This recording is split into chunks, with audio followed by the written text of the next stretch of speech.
Students, आज की video बहुत ही इंटरेस्टिंग होने वाली है उन सभी स्टूडेंट्स के लिए जिनका 12th का रिजल्ट आ गया है। फर्स्ट ऑफ ऑल कंग्रेचुलेशन आपके रिजल्ट के लिए, आपके फ्यूचर के लिए बहुत बहुत शुभकामनाएं।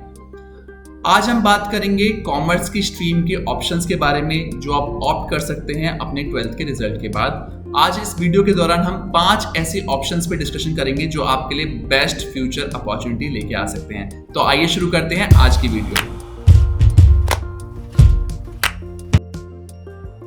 अगर मैं पहले ऑप्शन की बात करूं तो पहला ऑप्शन जो आपके सामने आता है वो आता है बीबीए का। बीबीए की अगर हम बात करें तो बीबीए आपने बहुत बार सुना होगा, और बीबीए को अगर मैं सिंपल शब्दों में समझाऊं तो बीबीए की फुल फॉर्म होती है बैचलर्स इन बिजनेस एडमिनिस्ट्रेशन, यानी कि बिजनेस संभालने की कला में बैचलर्स, यानी कि कैसे आप आगे जाके बिजनेस को संभालने में डिफरेंट कंपनीज की मदद करेंगे। आगे जाके इसमें कई सारी स्ट्रीम्स होती हैं जैसे एचआर, मार्केटिंग, सेल्स, ऐसी कई स्ट्रीम्स होती हैं जिनमें आप मास्टर्स करते हो और आप फिर किसी पर्टिकुलर डिपार्टमेंट में आगे जाके ज्वाइन करके कंपनी को, उस डिपार्टमेंट को संभालने में मदद कर सकते हैं। तो बीबीए के बारे में आपको इससे पता चला होगा कि बीबीए एग्जैक्टली होता क्या है। अब बात करते हैं बीबीए की फीस के बारे में। अगर मैं बीबीए की फीस की बात करूं तो डिपेंड करता है यूनिवर्सिटी कौन सी है। अगर आप प्राइवेट यूनिवर्सिटीज की तरफ जाएंगे तो ये फीस 50,000 से शुरू होती है और that will go up to 3 lakh rupees in India per year. अगर हम बात करें गवर्नमेंट यूनिवर्सिटीज के विकल्प की तो गवर्नमेंट यूनिवर्सिटी में आपको ये फीस थोड़ी कम मिल जाती है। डिपेंड करता है कॉलेज कैसा है और यूनिवर्सिटी कैसी है। फीस यहाँ भी आपकी 35 से 60,000 के आसपास पहुंच जाती है पर ईयर। अगर मैं बीबीए के पैटर्न की बात करूं कि आपको इसमें कैसे पढ़ाया जाता है तो बीबीए में आपके पास 6 सेमेस्टर्स होते हैं, यानी कि हर 6 महीने में आपका एग्जाम होता है और ये आपकी जो पढ़ाई है वो सेमेस्टर वाइज बटी हुई है, यानी कि हर 6 महीने में आपका कंटेंट सिलेबस चेंज होगा और जो आप सिलेबस पढ़ोगे उसमें आपका एग्जाम होगा। अगर मैं इस पढ़ाई के बारे में ये बताना चाहूँ कि पढ़ाई कितनी सिंपल है तो बीबीए के बारे में अगर आप कॉमर्स के स्टूडेंट तो बीबीए आपके लिए करना थोड़ा सा सिंपल रहेगा। जो सब्जेक्ट रहेंगे वो कॉमर्स रिलेटेड सब्जेक्ट ही रहेंगे मोस्टली, बट कुछ बिजनेस रिलेटेड सब्जेक्ट भी इसमें कॉम्बिनेशन आगे बनाएंगे आगे जाके। तो एज सच आपको इतना डिफिकल्टी सब्जेक्ट नहीं पड़ेगा अगर आप कॉमर्स से हो। अगर आप साइंस और आर्ट से भी हो तो आप इस फील्ड में आगे अपना करियर देख सकते हो। अब बात करते हैं सबसे इंपॉर्टेंट क्वेश्चन की कि बीबीए में क्या फ्यूचर ऑप्शंस अवेलेबल आते हैं, जॉब अपॉर्चुनिटीज क्या आती हैं। अगर मैं आपकी बीबीए की बात करूं, बीबीए में जो शुरुआती सैलरी होती है, अगर आप कल को एज असिस्टेंट मैनेजर कहीं काम करते हो बीबीए के बाद डायरेक्ट, तो इंडिया में आपकी सैलरी 15,000 से लेके 35,000 तक जाती है। बीबीए में अपना फ्यूचर यानी कि बिजनेस एडमिनिस्ट्रेशन में अपना फ्यूचर बनाने के लिए आपको आगे जाके मास्टर्स करना मैंडेटरी होता है, बट अगर आप कुछ टाइम रुक के कुछ एक्सपीरियंस लेके मास्टर करते हैं तो आपका फ्यूचर और भी गोल्डन बनता है। तो ये था बीबीए के बारे में।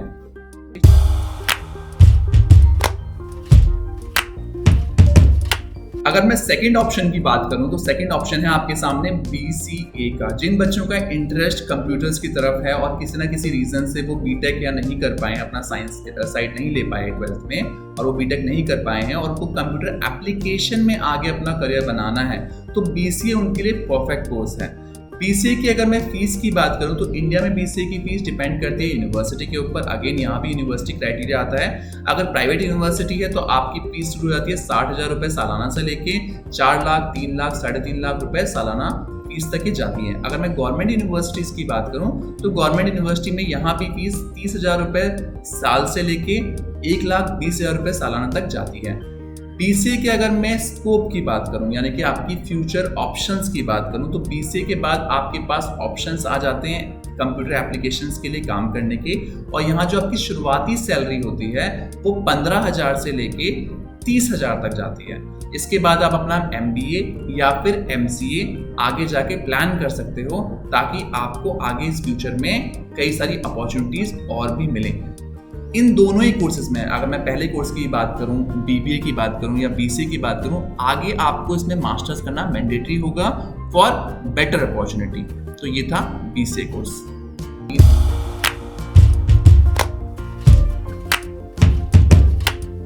अब हम आ गए अपने तीसरे ऑप्शन के लिए जो कि है BBA LLB कोर्स, या फिर हम बात करेंगे बीकॉम LLB कोर्स के बारे में। ये दोनों ही कोर्स बहुत ही इंटरेस्टिंग कोर्सेज में से एक हैं क्योंकि इन दोनों ही कोर्सेज में आपको 2 डिग्री मिल रही हैं स्टूडेंट्स।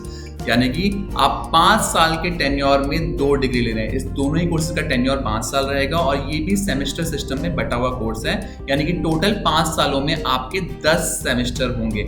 प्लस पॉइंट इतना है कि अगर आप बीबीए करने के बाद अलग से लॉ करेंगे तो आपका 1 साल अलग से लगेगा, एक्स्ट्रा लगेगा, यानी कि 3 साल का लॉ है इंडिया में, आप सबको पता होगा ये। इस कोर्स में आपकी टोटल ड्यूरेशन 5 साल हो जाती है, तो यहाँ पे आपका 1 साल बच जाता है। अगर मैं इसकी फ्यूचर अपॉर्चुनिटीज की बात करूं दोस्तों, तो आपके पास बहुत ज़्यादा ऑप्शंस खुल जाते हैं। आप बीबीए के साथ कॉर्पोरेट में तो जा ही सकते हैं, बट अगर आप इसमें लॉ का इंटीग्रेशन ले लेते हैं तो यानी कि आप कल को लीगल फील्ड को भी ट्राई कर सकते हैं, लीगल फील्ड में भी अपनी एंट्री बना सकते हैं। आप जुडिशरी की तरफ जा सकते हैं, आप कॉर्पोरेट लॉ की तरफ जा सकते हैं, आप आगे जाके डिफरेंट पब्लिक एडमिनिस्ट्रेटिव एग्जाम्स दे सकते हैं लॉ बेस्ड, जिसमें आपको आगे एक अच्छा करियर मिल सकता है। अगर मैं इस कोर्स की फीस की बात करूं तो पिछले 2 कोर्सेज से इस कोर्स की फीस थोड़ी ज़्यादा होती है, बिकॉज ये एक स्पेशलाइज्ड प्रोग्राम है जो आपको 2 डिग्री दे रहा है, डुअल डिग्री दे रहा है। इसमें अगर मैं प्राइवेट यूनिवर्सिटीज़ की फीस की बात करूं तो इंडिया में ये फीस 1 लाख रुपए सालाना से शुरू होती है और वो जाती है 10 लाख रुपए सालाना तक, यानी कि बहुत ही एक्सपेंसिव कोर्सेज में से एक है ये कोर्स। बट गाइस, लॉ में और बीबीए में जो बेस्ट पार्ट है वो ये है कि जितनी भी कंपनीज हैं, अगर आप नोटिस करोगे जो कंपनीज होती हैं वो सारी लीगल कंप्लायंसेस फॉलो करती हैं इंडिया में। उनको कुछ ना कुछ लीगल कंप्लायंसेस फॉलो करनी पड़ती है किसी ना किसी कंट्री में। अगर आप इंडिया में कल को प्रैक्टिस करना चाहते हो, इंडिया में कल को जॉब करना चाहते हो, तो आपके लिए कोर्स बहुत अच्छा है। बट अगर आपका फ्यूचर प्लान बाहर जॉब करने का है तो ये कोर्स आप ना कीजिए, बिकॉज आगे आप इंडियन लॉ पढ़ के अगर आप कनाडा में काम करेंगे या यूएस में काम करेंगे या यूके में काम करेंगे या न्यूजीलैंड में काम करेंगे तो एज सच आपको कोई बेनिफिट नहीं मिलेगा। इस कोर्सेज में थोड़ा सा नेगेटिव पॉइंट आ जाता है ड्यूरेशन को लेके, क्योंकि कुछ साल बाद, 3 साल बाद जब आपके काफ़ी सारे फ्रेंड ग्रेजुएशन कर चुके होंगे तब आप उस टाइम पे 5 ईयर कोर्स कर रहे हैं, तो माइट भी आपको थोड़ा सा डीमोटिवेशन हो उस टाइम पीरियड में। तो जिन बच्चों को इंटरेस्ट नहीं है लॉ में और सिर्फ वो साल बचाने के लिए कर रहे हैं तो उनके लिए एक अच्छा कोर्स नहीं है। बट हाँ, जिन बच्चों को लॉ में इंटरेस्ट है और साथ ही साथ वो कॉर्पोरेट वर्ल्ड में भी एंटर करना चाहते हैं तो बीबीए एलएलबी और बीकॉम एलएलबी वो दोनों ही कोर्सेज को पे अपना फोकस रख सकते हैं। अगर मैं गवर्नमेंट यूनिवर्सिटी की फीस की बात करूं इस कोर्स में तो काफ़ी कम हो जाती है। 60,000 रुपये सालाना से लेके 1,50,000 सालाना तक ये फीस जाती है। इसमें नेशनल लॉ यूनिवर्सिटीज़ के भी ऑप्शन आपके लिए खुल जाते हैं, बट उसके लिए आपको क्लैट का एग्जाम देना पड़ता है।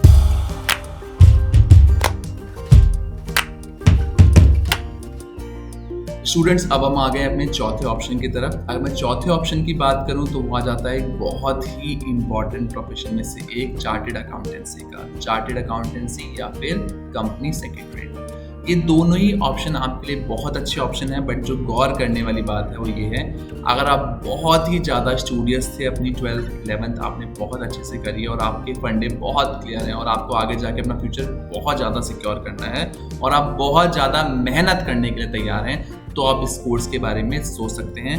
बहुत ही अच्छे कोर्सेज में से एक हैं और इसमें आपके पास आगे जाके गवर्नमेंट और प्राइवेट जॉब्स के भी ऑप्शन खुल जाते हैं। बट थोड़ा सा नहीं बल्कि काफ़ी डिफिकल्ट कोर्सेज में से एक है। Indian institute of chartered accountancy में से आप ये कोर्स करते हैं और कई सेट ऑफ पेपर्स क्लियर करने के बाद आपको इस कोर्स में आगे अपना करियर बनाने का ऑप्शन मिलता है। तो इस कोर्स में अगर हम एक नटशेल में एक बात कहें तो सिर्फ इतना है कि ये कोर्स थोड़ा सा उन बच्चों के लिए है जो फुली अपनी पढ़ाई को लेके फुली कॉन्सेंट्रेट कर रहे हैं चीज़ों को लेके और बहुत ज़्यादा पढ़ने में आगे जाके इंटरेस्टेड हैं। तो अगर आप इस तरफ बढ़ते हैं तो इस तरफ बढ़ने से पहले आपका अपना डेडिकेशन, आपका फ्यूचर गोल बिल्कुल सेट होना चाहिए। अगर आप अपनी पढ़ाई को लेके बहुत सीरियस हैं तभी आप इस फील्ड के बारे में सोचिए।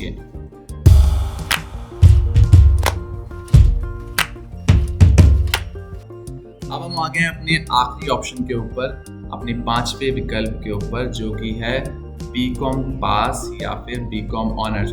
ये कोर्सेज कहीं ना कहीं किसी ना किसी बच्चे ने किसी ना किसी रिलेटिव या किसी ना किसी फ्रेंड या किसी ना किसी इंसान से ज़रूर सुना होगा कभी ना कभी अपनी लाइफ के बारे में।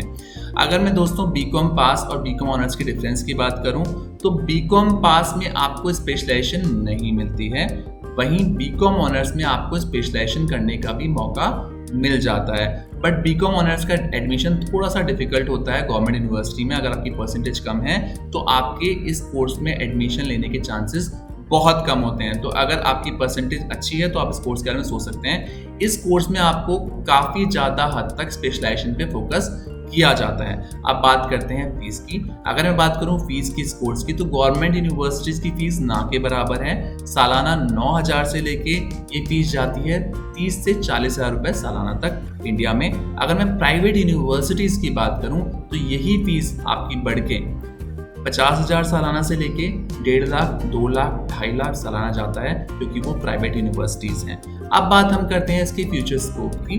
अगर मैं इसके फ्यूचर की बात करूं, अगर मैं आपकी जॉब अवेलेबिलिटी की बात करूं, तो आपके पास government jobs plus private job दोनों ही विकल्प खुले हुए हैं। बट स्टिल आपको बीकॉम के बाद मास्टर्स करना मैंडेटरी हो जाता है। बिकॉज अगर आप प्राइवेट में अपने आप को स्टेबल करना चाहते हैं, एक अच्छी वैकेंसी होल्ड करना चाहते हैं, तो उस केस में आपका मास्टर्स करना मैंडेटरी हो जाता है। बट बीकॉम आपको एक इंसाइट देता है फाइनेंशियल इंडस्ट्री की तरफ। अगर आप बीकॉम में आगे बढ़ते हो तो कल को आप बैंकिंग सेक्टर में आगे अपना करियर परस्यू कर सकते हो। आपके पास IBPS का ऑप्शन खुल जाता है। अगर मैं गवर्नमेंट जॉब्स की बात करूँ, आपके पास बैंक PO का ऑप्शन खुल जाता है, आपके पास SSC का ऑप्शन खुल जाता है, आपके पास कई सारे गवर्नमेंट ऑप्शंस भी खुल जाते हैं। दोस्तों, गौर करने वाली बात यह है कि ग्रेजुएशन में ये जितने भी कोर्सेज मैंने आपको बताए हैं, इन सभी में आपका percentage plays a very important role. आपकी परसेंटेज अगर आप कल को अपना फ्यूचर सिक्योर करना चाहते हैं तो 60% से ऊपर होनी चाहिए। तो दोस्तों, जितनी मेहनत आपने अपनी 12th में की है तो उतनी मेहनत आपको अपनी ग्रेजुएशन में भी करनी है। अगर आप कल को अपनी फ्यूचर को सिक्योर करना चाहते हो, कल को आप एक अच्छी कंपनी में, अच्छी जॉब में जाना चाहते हो, बिकॉज कई सारी गवर्नमेंट की जो जॉब्स होती हैं वहाँ पे भी 60% का क्राइटेरिया है। तो कल को ऐसा ना हो कि आपकी परसेंटेज कम हो तब आपको दिक्कत हो। तो इस चीज़ को आप गौर रखिएगा। तो इस वीडियो में हमने डिस्कस किया 5 ऐसे विकल्पों के बारे में जो कि बेस्ट ऑप्शंस हैं आपके लिए। होप आपके सारे डाउट्स इस वीडियो में क्लियर हुए होंगे। स्टिल अगर आप किसी कोर्स के बारे में हमसे इन्फॉर्मेशन लेना चाहते हैं तो कमेंट सेक्शन में जाके कमेंट करना ना भूलिए, और हम कोशिश करेंगे आपके सभी कमेंट्स का आंसर देने की और आपके सामने सारे विकल्प लेके आने की। Thank you so much for watching my video. Best of luck.